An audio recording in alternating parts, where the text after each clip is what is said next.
There we go. It was a fun day. As a coach, I always feel great when our guys can have some fun and they smile and enjoy what they're doing. They put in so much work, so it's fun to see that. And it was fun to see us play well and get a lot of guys in, and a lot of guys get a part of the action. And I think we're continuing to work and develop and try to really play at a high level and as well as we can play. And I think we're kind of achieving that a little bit. It's great to see IG get his career-long field goal, and he's kind of getting back in a groove. Miles continues to play really well, one of the better passers in the Big Sky. And George Moreno is here, and he's played a lot of spots for us on special teams and defense, and kind of sparked us with his interception and return for a touchdown the other day. But the road goes on, and we have the Mustangs coming in this week, and we know what that always means. Dave Baldwin's a very accomplished coach, and he's got a veteran staff. They're an evolving program. Their record doesn't really show exactly the type of improvement that they've made, and they battled Eastern Washington last week. So we've got a bunch of things we've got to clean up and work on, but really happy for our guys, and again, just get a little momentum going forward. Coach, do you feel like your team is hitting its stride right now? I guess we never really look at it like that. It's kind of just a regathering and kind of steering to focus on little things. Try not to get hung up in the scores and whether it's wins or losses. And clearly the wins are more fun and better than the losses. I still think our best football is still out there in many ways, and I think that's kind of what keeps pushing us forward. Obviously, your plus-minus this year has been sensational the whole year. Now it's really a result that you guys are converting turnovers into points. Yeah, that's the plus-minus you're talking about is turnovers. I think we're third in the country right now in turnover margin. People always talk about what's the keys to the game, and I don't care what sport it is. If you turn it over, you're not going to play very well, and you're not going to win many games. But Miles doing a nice job taking care of the football, and we have not lost a fumble this year. And when our defense is able to get some turnovers and obviously score, that helps a bunch. Yeah, that's pretty amazing not to have a fumble the entire year so far. And you're going to jinx us. Not jinxing. Just I know Mark Speckman, when he was here, that was a real focal point with the running backs, and obviously it's carried on here. Well, I played that position, and we don't – I always think perfection is the poison of great, and if good is the enemy of great, perfection is the poison. But there's just no reason for a fumble. And not that we're trying to excuse a passer. It's a little more complicated that way. But if you fumble, that's on you. And so that is one area that we try to achieve perfection and never fumble the football. Can you talk about Miles a little bit, his progression this season? Yeah, I think he's had a very interesting journey. I told him, and I actually called his mom too, and just really proud of him. He battled Hunter last year. And that went back and forth when he got his opportunity to come in against Weber. He was ready to go and played well. We did not finish the season like we wanted to. Came out this year and had kind of an open competition. He never wavered. He never batted an eye, and I give him a ton of credit for that. He is extremely, extremely smart, extremely detailed. He's a pleaser by nature. We're trying to get that out of him a little bit just because I think to be a good leader sometimes you have to not please people by getting after guys a little bit. But I think he's getting there. He was honored today. You guys know we have two captains, and Lonzo and Teddy. They pick another captain each week, and Lonzo today with the team. Miles asked me if I knew this. I did not know it, but Lonzo picked Miles to be a captain for the entire rest of the season. That's how strongly he and the rest of the guys feel about it. But really proud of him. Every quarterback, as you guys know, goes through an up-and-down journey, and I always say every quarterback's kind of got to walk through the valley of death at some point in his career because it's hard. You're scrutinized, and you guys know the writers will always say if there's nothing to talk about the quarterback. So it's a focal point of every team, and I always say every head coach and quarterback gets more credit and more garbage than they deserve. truly, because there's 10 other guys that are involved and a lot of things that goes on. But he's played really well, and he is one of the better passing yardage leaders and percentage leaders in our conference and in the country. So doing a nice job. I'll follow up on that to Miles directly. Obviously, a very, very tough opening schedule. I mean, 3 teams that are ranked in the top 10, and but during your first win, you were 10 for 10 against San Diego, and then last week, I don't care what level you're playing, who you're playing against, you're 18 for 21. That's pretty doggone good with 3 touchdowns. But you're spreading the ball around to a lot of the receivers too. So if you could just talk about the ability to spread the ball around, the confidence you're getting in your receivers, the confidence you might be getting in the protection schemes and things like that, that'd be great. Yeah, I mean, the receivers, we've worked a lot in the off season, and we have a lot of guys that can play and a lot of guys that will play, and they play good at a high level.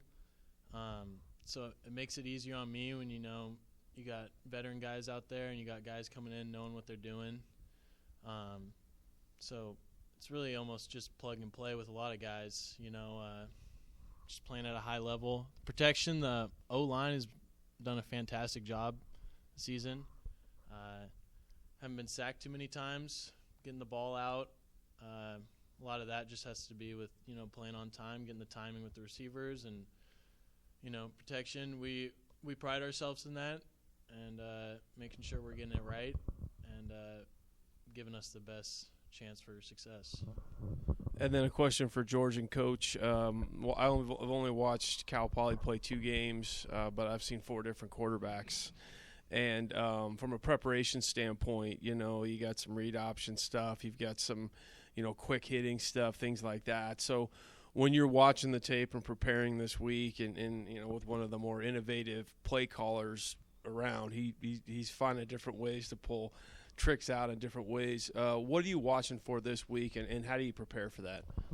I think just preparing for it, we just when we come in today, we get our top 3. So really just looking at their top 3 and what they like to go to. We know that they have played a few amount of quarterbacks, but just understanding what each quarterback is capable of and what they're going to try to do when that quarterback's in the game.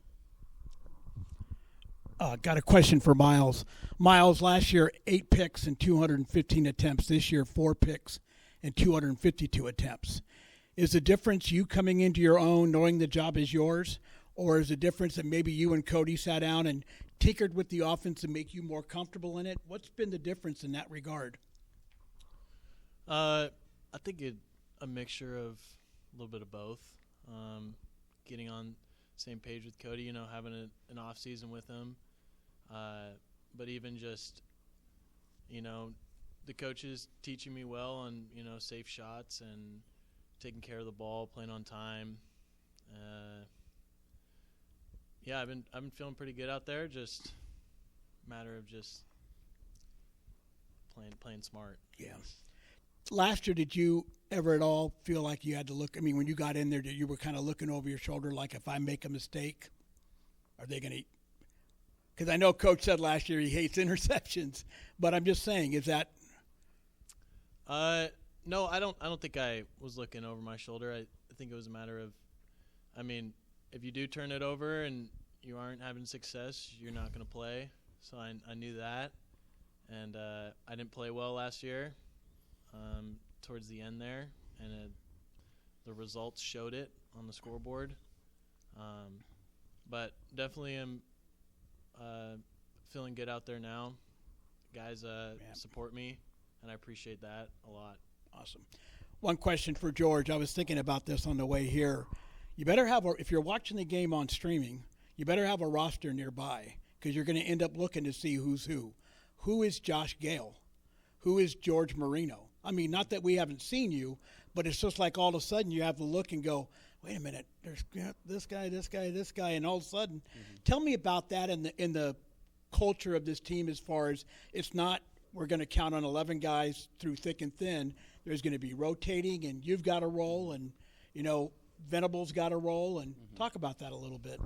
Yeah, we just have playmakers all across the board from every position, and I don't think that there's any drop-off, and our coaches, they don't coach us that way. They coach the next guy up. Regardless if you're a 1, 2, or a 3, when you come in, they hold you to that same standard. And I just think, it goes to show we got, McAllen Castles, who everyone knows he's one of the best tight ends in the nation. But Josh Gale can come in and make plays. Blake Thorpe can come in and make plays. And it's really all across the board. Miles here, 18 for 21 is only 86%. Maybe we should be talking about the 3 incompletions. Wow, why you got to go there, Bob? No, I'm kidding. But what do you see with Cal Poly? We hear Battle of the Golden Horseshoe, and over time, this is one of the closest rivalries in terms of the all-time series. And there have been some real dramatic games. There have been some lopsided games both ways. Is this something extra with? There's one of your 2 declared rivalry games in the Big Sky. Is it the equivalent of a Sac State game? I mean, each week, each Big Sky team, it's always a big game. You know how competitive the league is. So, we just got to play our football, and they're gonna come in, and they're a talented team. Just like Coach Hawk said, the record doesn't really show it for them. But they're gonna play us hard. We're gonna give them our best shot, and see where it goes. Miles, talk about your connection with Cody. I know every time I talk to Cody in the conference calls, he always says, Miles, my guy. We're always kind of on the same page. Like he said that for the last couple of years. Just talk about that relationship. Yeah, Cody has been great. I think that has been with, having the full off season this year even, because during COVID, you had the COVID season, then you went right into the other one, so you didn't have a lot of time to prepare with the coaches necessarily. So I think that is just thinking on the same wavelength, and I just want to really know. My goal was just, what are you thinking on these plays? How do you want me to get it done? And that has helped us a lot this season. Obviously, there's been some injuries on the line, and particularly with center, with Connor being banged up a little bit. Then Peter gets banged up last week as well. Just for you, center quarterback combination is so important. Just I know there's great depth, but just for you to be able to adjust to the different line formations at times. Yeah, and I think kind of going off what George said is we expect everyone to come in with the same standard and play, and Pete's played well for us, and he played great against Weber State and even this past week, and I appreciate all those guys because they're all jumping around to different spots, and they got to learn new, like, I'm on the left side now, and so those guys have been great. No complaints out of them. The center exchange, not much of a problem because we are primarily in the shotgun, so that hasn't really been a huge factor. George, can you talk about your pick six? It was quite a run after the catch there. Thank you. Going into the week, we knew that they were going to try to get the ball out quick, so we put in a dime package where we took the will out, and I came in. And Coach Coombs did a great job of, giving us those looks all week in practice. So it was really just, I'd seen that look in practice this week, and I got it and, was able to make a play. You going to be lobbying for some time in the backfield after that run? I mean, shoot, I wish. I don't know about that, but, yeah, that'd be nice. And then, Coach, for you, I know we've talked about this, but the depth of this team. And I know when we spoke last week, you were really excited about how healthy you were getting and just the depth, particularly on that defensive side. Yeah, I've said this for many years, but talent, experience, and depth. And every football team is young, thin, and beat up. And as a coach, you have to be able to figure out how to solve that riddle because it is part of what it is. And it also dovetails into the philosophy of our program in that I hate the term starters. I hate it because it's about contributors. And we want every guy to do something well consistently, and then we're going to find a spot for them. Now, that's not always easy because there's one football. But to me, if you can play it doesn't matter whether you're out there on the first play or the third play, you're a contributor. So we always have a high level of expectation for everybody on our roster to know what's going on. They're going to train. They're going to get reps in practice. We're going to treat them like they're a main guy because at some point they are. So I think that helps with the overall chemistry of our program, that we don't look at guys like that. And quite frankly, whether it's Miles or Zoe or anybody else, there's a lot of other people that are responsible for everyone's success. So we kind of treat the whole as greater than the parts of the sum, and I believe that bears fruit. And that's one of the things I love about football. There's a lot of guys in one football, and there's a lot of people that play, and you have a lot of thousand visible moments. And it's what makes football a beautiful sport, because a lot of different body types and sizes can play, and to be able to get those guys in and have some, which Coach Coombs talks about, dependable depth, because it's going to happen. So we train them that way. We have that expectation, and they know that. We don't deal with, hey, you're the superstar, hey, you're the backup. We don't talk like that. We don't operate like that. To your point, the truth is, really, on defense, we're still kind of missing Calvin, but Northern Colorado really was the first game in the entire season we had the balance of our defense up and ready to go. First game in Game 7. So, and what's great, our coaches, we don't blame, complain, and explain. Our players don't either. Like, you go. But it is nice to have a few fresh bodies and guys that can come in and play well. I'll follow up on that. I'll go to George. Obviously you can play at all different shapes and sizes, but when you have a Teddy Buchanan as a special player, how good did it feel in the defensive huddle and on the field, to have his energy, enthusiasm, and excitement back on the field for the defense? Oh, yeah, he's a great leader, and he's super electric. Every time, his first day back at practice, he jumped up and caught a pick six, and everyone's like, yeah, Teddy's back. So it feels amazing to have him out there and knowing, how much he can contribute. I think one play I was in, and all of a sudden I seen somebody come out of nowhere, and it made a tackle, and it was Teddy, and I'm like, yeah, Teddy's back. So just having him back is great. And then a follow-up for Miles, because of the last 2 weeks, more quarterbacks have gotten in. You've been in that position where you were the backup. Now you're the starter and playing well, and you take your helmet off and then you put your baseball cap on, you start the signal process. So how's that been for the quarterback room with Grant and Mitchell and Gunner? And I know I'm going to blank on one name now. I started naming them. I apologize. But 5 guys have taken snaps and done some things. What's that done for the room and for your ability to help them develop? Yeah, it's always great when those guys can get in.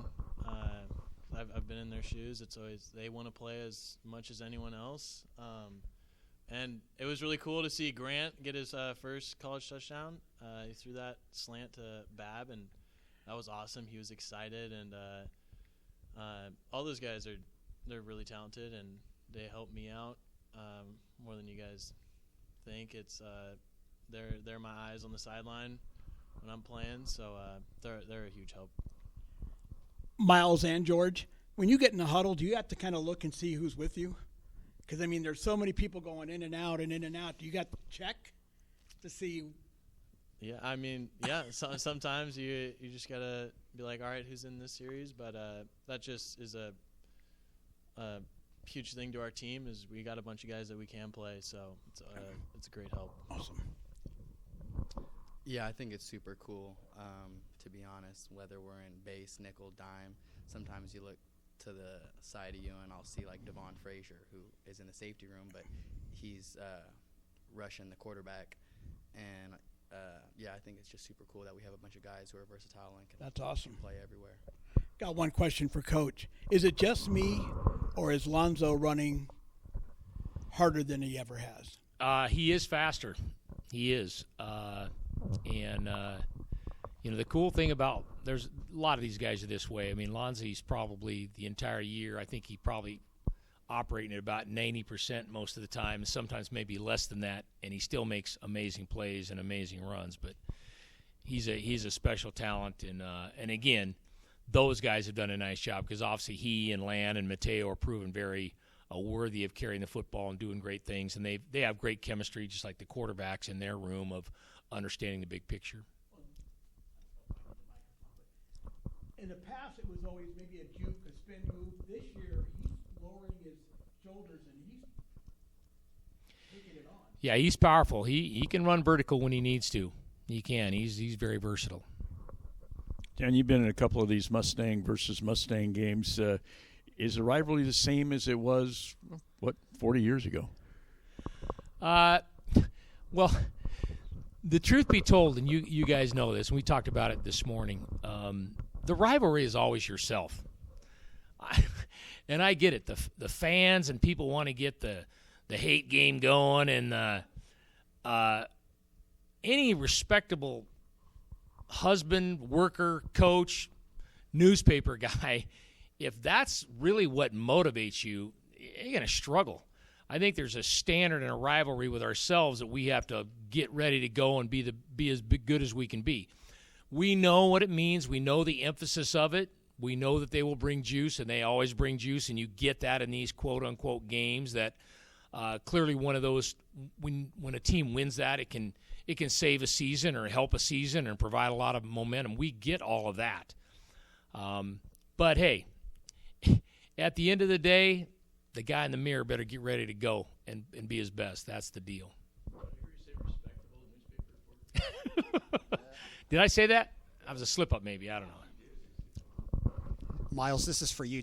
Tell us when you found out you were named the captain for the remainder of the year, what it felt like, especially if it came from Lonzie, and just what that means to you.